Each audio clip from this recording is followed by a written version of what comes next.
राम अपनी पत्नी सुमित्रा के साथ धनकोली में रहता था। धनीराम पेशे से एक व्यापारी था और अक्सर काम के सिलसिले में दूसरे देश की यात्रा पर जाया करता था। धनीराम की पत्नी सुमित्रा मां बनने वाली थी। सुमित्रा को गर्भवती हुए 8 महीने हो चुके थे। एक दिन सुमित्रा धनीराम से बोली, आज मुझे संतरे, पके हुए आड़ू खाने की बहुत तीव्र इच्छा हो रही है। क्या आप मेरे लिए बाजार से ले आएंगे? जरूर ले आऊंगा, बिल्कुल फिक्र मत करो। धनीराम पत्नी सुमित्रा के कहने पर उसके लिए बाजार से संतरे और पके हुए आड़ू लेकर आता है। सुमित्रा बहुत सारे संतरे और पके हुए आड़ू खा लेती है और साथ ही गलती से फलों के कुछ बीज भी निगल जाती है। रात के समय जब वो सोने के लिए बिस्तर पर जाती है तो उसे अपने बचपन में सुनी वो बातें याद आ गई थीं कि अगर आप गलती से बीज निगल जाते हो तो रातों रात एक पेड़ में तब्दील हो जाते हो। डर के मारे वो उस रात सो नहीं पाई और अजीब अजीब से सपने उसे आते रहे कि वो अलग अलग तरह के पेड़ों में बदल गई है। सुबह उसने अपने पति धनीराम को सपनों के बारे में बताया। तुम बिना बात के ही परेशान हो रही हो। तुम्हारे इन सपनों का कोई मतलब नहीं है। बिल्कुल फिक्र मत करो, बस अपना ध्यान रखो। अब ये समय फिक्र करने का नहीं है। सुमित्रा को फिर भी चैन न मिला। उसने अपनी दाई सवित्रो से भी अपने सपने के बारे में बताया। अरे बेटिया, तू काहे परेशान होती है? तूने सपने में हरे भरे आम के पेड़ और हरे भरे पेड़ ही तो देखे हैं। तुझे पता है इन सब का क्या अर्थ होता है? मुझे नहीं पता इन सब का क्या अर्थ होता है। तू एक स्वस्थ बच्चे को जन्म देगी और संतान सुख भोगेगी।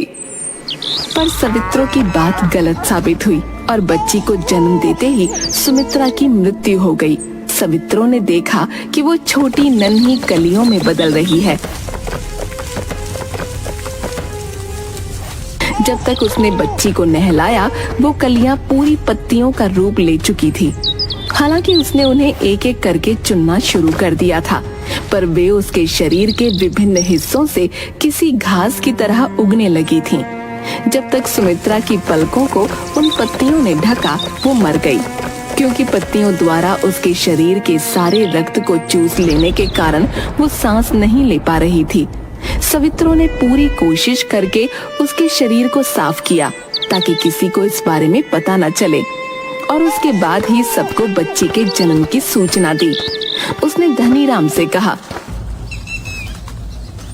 मैं सुमित्रा को अपनी बहन की तरह मानती थी। इस बच्ची को जन्म देते ही वो संसार छोड़ के चली गई। इसलिए जब तक ये बच्ची शादी योग्य नहीं हो जाती और किसी योग्य वर से इसका विवाह नहीं हो जाता, मैं इसकी देखभाल करना चाहती हूँ। अगर आपको कोई आपत्ति ना हो तो क्या मैं इस बच्ची के साथ रह सकती हूँ? मुझे कैसी आपत्ति हो सकती है? तुमने ऐसा कहकर मुझे इस चिंता से मुक्त कर दिया कि मेरी इस छोटी सी दूध पीती बच्ची को बिना माँ के मैं अकेले कैसे पालूंगा। असल में सवित्रो को डर था कि कहीं शिशु के शरीर में से भी पत्तियां ना फूटने लगें और उसकी भी मृत्यु ना हो जाए। धनीराम ने अपने घर के पिछवाड़े में सवित्रो के लिए एक घर बनवा दिया ताकि वो वहाँ रहते हुए बच्ची की देखभाल कर सके। वैसे भी उसका कोई रिश्तेदार नहीं था। उस बच्ची का नाम तेजी मोली रखा गया, लेकिन सब लोग उस बच्ची को प्यार से तेजी कहते थे। समय के साथ तेजी भी बड़ी होने लगी। एक दिन गांव के मुखिया और कुछ लोग धनीराम के घर उससे मिलने आए। धनीराम, सुमित्रा को गए काफी समय हो चुका है और अब ईश्वर की कृपा से तेजी भी कुछ बड़ी हो गई है, परंतु माँ तो माँ होती है। उसे कुछ समय में माँ की जरूरत पड़ेगी, तब तुम अकेले उसकी परवरिश नहीं कर सकोगे। इसलिए हम सब तुम्हें ये सलाह देने आए हैं कि तुम्हें अपनी बेटी तेजी के लिए दूसरा विवाह कर लेना चाहिए भाई।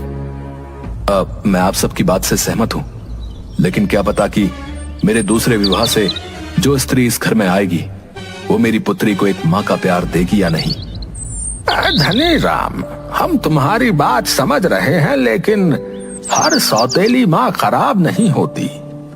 हमारी बात पर विचार करना। गांव वालों के जोर देने पर धनीराम ने दूसरा विवाह कर लिया। इस बीच सवित्रो तेजी के शरीर से कम 4 बार अलग अलग तरह की पत्तियां निकाल चुकी थी। ऐसा करने के लिए वो कभी उसे हल्दी का लेप लगाती तो कभी सोयाबीन का लेप, ताकि उसे पत्तियां खींचकर निकालनी ना पड़े। इस तरह के लेप लगाए जाने की वजह से तेजी के रंग में लगातार निखार आता जा रहा था। तेजी न सिर्फ सुंदर थी, वरन उसकी आंखें भी अंडाकार थीं और पलकें घनी थीं।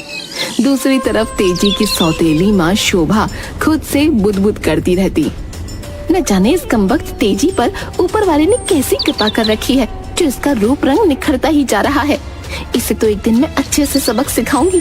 बड़ा घमंड है इसे और इसके बाप को इसके रंग रूप पर। तेजी की सौतेली माँ शोभा उसे देखकर जहाँ हैरान रह जाती, वहीं उसे जलन भी होती।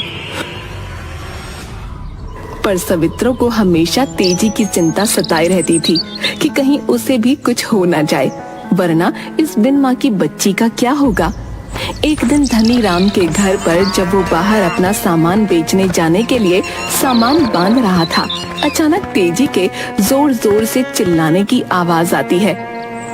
अम्मा, अम्मा उठो ना, तुम्हें क्या हो गया? तुम उठती क्यों नहीं हो? धनीराम दौड़ता हुआ सवित्रो के घर की तरफ जाता है, जहाँ सवित्रो की सोते सोते ही मृत्यु हो गई थी। मत रो बेटा तेजी, तेरी अम्मा भी तेरी माँ की तरह तुझे छोड़कर चली गई है। सब मुझे छोड़कर क्यों चले जाते हैं? क्या मैं इतनी बुरी हूँ? नहीं मेरी बच्ची, तू बुरी नहीं है। ये सब बहुत अच्छे हैं और अच्छे लोगों की तो हमेशा ऊपर वालों को भी जरूरत होती है। उस दिन के बाद तेजी बिल्कुल शांत हो गई। धनीराम कुछ समय तेजी को छोड़कर कहीं नहीं जाता, परंतु व्यापार के लिए बाहर जाना उसकी मजबूरी थी। कुछ हफ्तों बाद एक दिन व्यापार के लिए धनीराम दूसरे शहर जाने की तैयारी कर रहा होता है। तभी लाल गर्दन वाले हरे रंग के तोते ने धनीराम के घर पर गीत गाया। जब तुम मुझे देखते हो तुम नाराज हो जाते हो। तुम्हारी बेटी एक खूबसूरत युवती बन गई है। तुम शहर से उसके लिए वर कब लेकर आओगे?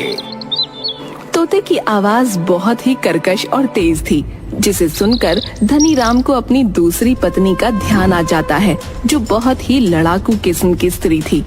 गांव में वो सबसे लड़ती रहती थी और तेजी के साथ नौकरों की तरह व्यवहार करती थी।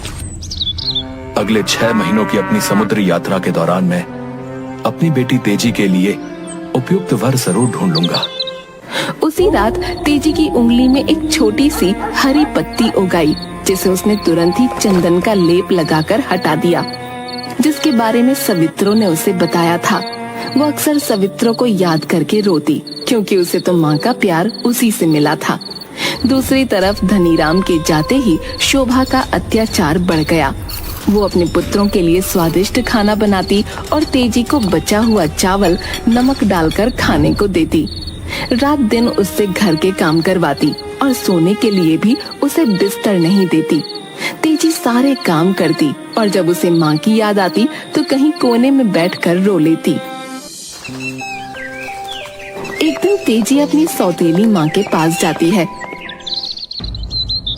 माँ, मेरी सबसे खास सहेली का विवाह तय हो गया है। क्या आप मुझे उसके विवाह में जाने की अनुमति देंगी? तू अगर विवाह में जाएगी तो घर का काम कौन करेगा? माँ, मैं घर का सारा काम करके जाऊंगी और जल्दी ही वापस भी आ जाऊंगी। शोभा गुस्से में वहाँ से चली जाती है और कुछ समय बाद तेजी को आवाज देती है। अरे तेजी, कहाँ मर गई? जल्दी आ। जी माँ, आपने मुझे आवाज दी। हाँ, तू क्या कह रही थी? तुझे अपनी सहेली के विवाह में जाना है?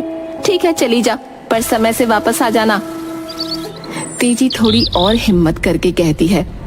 माँ, अगर आप मुझे विवाह में पहनने के लिए अपने पुराने सूती कपड़े दे दें तो बड़ा अच्छा होगा। सूती कपड़े? तू कैसी बातें कर रही है?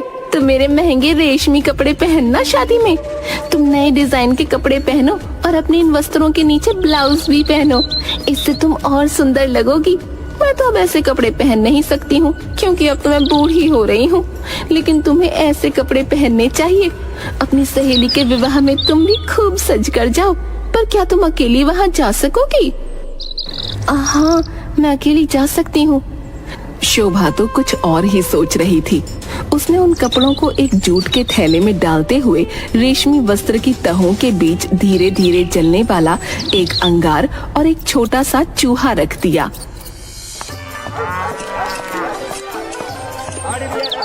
सहेली के घर जाते हुए तेजी को लगा कि जैसे थैले में कुछ हिल रहा है। वो उसे खोलकर देखना चाहती थी। तभी उसे शोभा की कही हुई बात याद आ गई।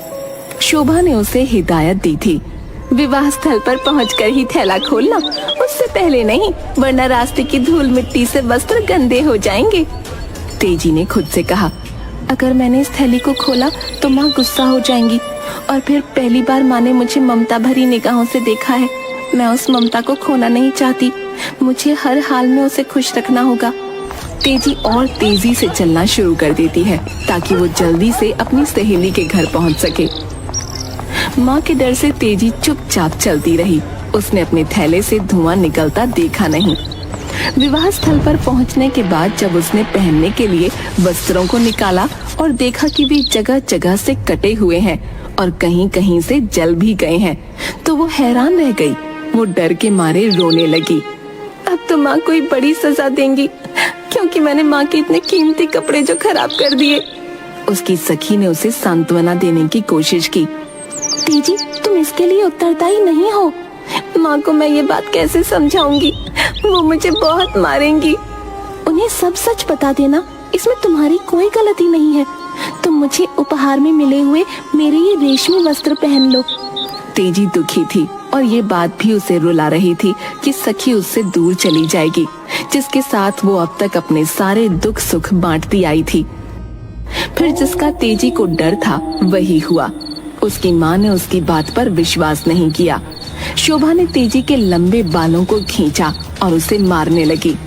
मुझे तुझ पर विश्वास नहीं करना चाहिए था। तू तो इस लायक है नहीं। तूने मेरे रेशमी वस्त्र खराब कर दिए। अब तुझे इसकी सजा तो मिलेगी ही। सजा के रूप में तुझे ये भीगे हुए चावलों को पीसना होगा। तेजी बहुत रोई। माँ, मैंने सचमुच आपके वस्त्र नहीं फाड़े हैं। शोभा नहीं मानी। वो तो कब से तेजी को मारना चाहती थी और अब इस सुनहरे अवसर को वो गंवाना नहीं चाहती थी, खासकर जब उसके पिता भी घर पर नहीं थे। उसने चावल पीस रही तेजी के दाएं हाथ को ही चावल के साथ पीसना शुरू कर दिया और उससे कहा, अब चावल पीसने के लिए अपने बाएं हाथ का इस्तेमाल कर। तेजी रोते रोते बोली, माँ, तुमने मेरे दोनों हाथों को आहत कर दिया है, मुझे जाने दो। अपने सिर से चावल पीस। फिर डंडे से शोभा ने तेजी के सिर पर मारा और उसके शव को घर के पिछवाड़े दबा दिया।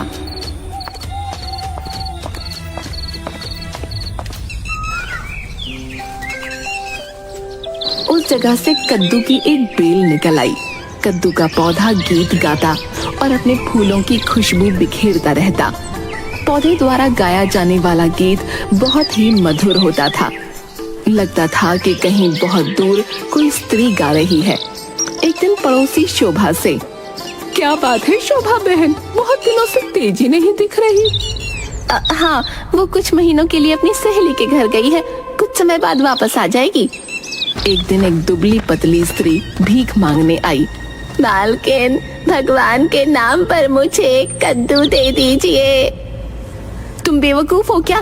मैंने तो हफ्ते से कद्दू नहीं पकाया, यहाँ तक कि रोहू मछली के साथ खाने के लिए भी नहीं। मैंने अपने बेटे को आज ही बाजार भेजा है कि कहीं से एक अच्छा कद्दू ले आए। तुमने कहाँ से मेरे घर में कद्दू देख लिया? मैं झूठ नहीं बोल रही हूँ, आप इस घर की मालकिन हैं और अगर आप मुझे कद्दू नहीं देना चाहती हैं तो कोई बात नहीं। स्त्री जाने के लिए वापस मुड़ी।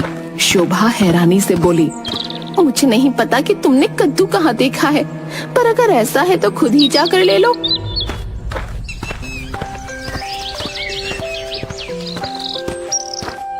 कुछ क्षण बाद वो स्त्री चिल्लाती और रोती हुई वापस आई और बेहोश हो गई।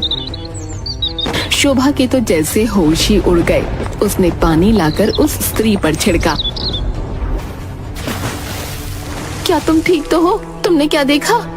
होश आने पर स्त्री ने अपनी घबराई हुई नजरें चारों ओर घुमाईं। वो अभी भी कांप रही थी और पसीने से तरबतर थी। उस बेल में भूत है। वो कहती है वो तेजी मोली है और उसकी सौतेली माँ ने रेशमी वस्त्र खराब हो जाने की वजह से उसकी हत्या कर दी। वो कौन है? क्या आप उसे जानती हैं मालकिन? ये सुन शोभा बरामदे में इधर उधर चक्कर काटने लगी। उसे डर लग रहा था क्योंकि पड़ोसी अक्सर उससे पूछते ही रहते थे कि तेजी मोली अभी तक वापस क्यों नहीं आई। अचानक उसके मन में एक विचार कौंधा। शोभा खुद से बोली, आखिर वो एक बेल ही है। वो तेजी की बच्ची तो मर चुकी है। वो मेरा कुछ नहीं बिगाड़ सकती। मैं अभी एक कुल्हाड़ी लेकर पिछवाड़े में जाती हूँ और उस बेल को काटकर सारा किस्सा खत्म कर देती हूँ। शोभा कुल्हाड़ी लेकर पिछवाड़े जाती है। उसने सुना कोई विवाह के समय गाए जाने वाला विदाई गीत गा रहा है। तुरंत उसने बेल के टुकड़े टुकड़े कर दिए। पौधे के कोमल बीज चारों ओर बिखर गए। वो बुरी तरह से हाँफ रही थी। फिर वो घर के अंदर जाती है। तुम दोनों मेरे साथ चलो और घर के पिछवाड़े जो कद्दू की बेल निकली है उसके फल फूल बेल सबको काटकर गड्ढे में दबा दो। उन तीनों ने मिलकर एक गहरा गड्ढा खोदकर उस पौधे को बगीचे के एक कोने में दबा दिया। इस बार वहां पर गहरे लाल रंग के आलू बुखारे के फल जैसा पौधा उगाया। कुछ हफ्तों बाद गांव के कुछ गाय चराने वाले शोभा के पास जाते हैं। मालकिन, हमें अपने आलू बुखारे के पेड़ में से कुछ आलू बुखारे दे दीजिए। हमारे यहाँ कोई आलू बुखारे का पेड़ नहीं लगा हुआ है। तुम लोग पागल हो क्या? अरे मालकिन, झूठ क्यों बोल रही हैं? आपके घर के पिछवाड़े इतना सुंदर आलू बुखारे का पेड़ है जिसमें लाल लाल आलू बुखारे लटक रहे हैं।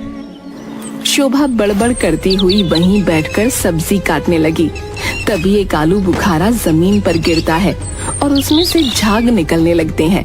दूसरा आलू बुखारा गिरता है और वो एक बच्चे की आवाज में रोने लगता है। फिर तीसरा आलू बुखारा गिरता है और गाना गाने लगता है। अपने हाथ फैलाने की हिम्मत मत करना। मैं कोई आलू बुखारे का पेड़ नहीं हूँ। मुझे तो रेशमी वस्त्रों की वजह से पीस कर यहाँ दबा दिया गया है। ये मैं हूँ तेजी। दूसरी तरफ धनी राम अपने घर लौट रहा होता है। वो बड़ा खुश था और मन ही मन बोल रहा था, मैंने इस बार की यात्रा में व्यापार के साथ साथ अपनी बेटी के लिए उपयुक्त वर ढूंढ लिया। कद काठी से बलिष्ठ, बड़ों की इज्जत करने वाला, लोगों की मदद करने वाला, कोई बुरी आदत नहीं है उसमें। वो मेरी तेजी को बहुत खुश रखेगा और उसके जीवन में जितने कष्ट थे सारे कष्ट मेरी बेटी अपने पति के साथ उसके घर रहकर भूल जाएगी। तभी उसकी नजर पानी में खिले कमल पर गई। धनी राम ने ऐसा कमल अपनी जिंदगी में कभी नहीं देखा था। वो बांस से बनी छतरी जितना बड़ा था। उसने कहा, इसे मैं अपनी बेटी के लिए तोड़ूंगा क्योंकि मेरी सुंदर बेटी इस तरह का फूल पाने की ही हकदार है। जैसे ही धनी राम उसे तोड़ने के लिए आगे बढ़ा तभी वो कमल अपनी दुख भरी कहानी सुनाने लगा, जिसमें वो चूहे, अंगार और अपनी सखी के विवाह की बात कर रहा था। तेजी केवल एक ही बार गा सकती थी, इसलिए उसकी बात पर विश्वास न करते हुए जब वो कमल को उखाड़कर फेंकने लगा तो आप ऐसा ना करें और मुझे तोड़कर ना फेंकें। लेकिन जब उसे तोड़ा जाने लगा तो अचानक धनी राम ने देखा कि उस फूल ने अपनी हथेलियां खोल ली हैं। रुको, इस फूल के हाथ हैं और इसके हाथों में क्या है? अरे, इसके हाथ में तो एक नया पान का पत्ता और दूसरे हाथ में चबाए हुए पान का पत्ता है। धनी राम के ऐसा कहते ही उस कमल ने वो दोनों पान के पत्ते धनी राम के दोनों हाथों में थमा दिए। धनी राम कुछ क्षणों के लिए मौन रहा और फिर बोला, अगर तुम वास्तव में तेजी हो तो तुम चातक पक्षी में बदल जाओगी और मेरे दाएं हाथ में रखे चबाए हुए पान के पत्ते पर चोंच मारोगी। अगर तुम कोई भूत हो जो मुझे छलने की कोशिश कर रहा है तो तुम मेरे बाएं हाथ में रखे ताजे पान के पत्ते पर चोंच मारोगी। मेरे आदेश का पालन करने में दैवी शक्तियां तुम्हारी मदद करेंगी। हवा अचानक बहते बहते रुक गई। ऐसा लगा कि कमल सांस ले रहा है। जब धनीराम घर पहुंचा तो पिंजरे में एक चातक पक्षी भी उसके साथ था। शोभा ने उसके बारे में कोई जिज्ञासा नहीं दिखाई। तेजी कहाँ है? वो दिख नहीं रही है। शोभा जोर जोर से रोने लगी। वो अपनी सहेली के विवाह में गई थी और वहीं एक आदमी के साथ भाग गई। हमने शर्म की वजह से ये बात किसी को न बताई। हम सब ने मिलकर तेजी को जगह जगह ढूंढा पर वो कहीं न मिली। ये सुनकर धनीराम एक लाल बॉर्डर वाला वस्त्र लेकर कहा, अब मैं तुम्हें आदेश देता हूँ कि तुम अपने असली रूप में आओ और इस वस्त्र को पहनो। धनीराम इस बार यात्रा में जिस युवक से मिला था वो एक जादूगर भी था और उसने ऐसी बहुत सी चीजें धनीराम को सिखाई थीं जो उसके काम आई। धनीराम ने शोभा को उसके बेटों सहित घर से निकाल दिया।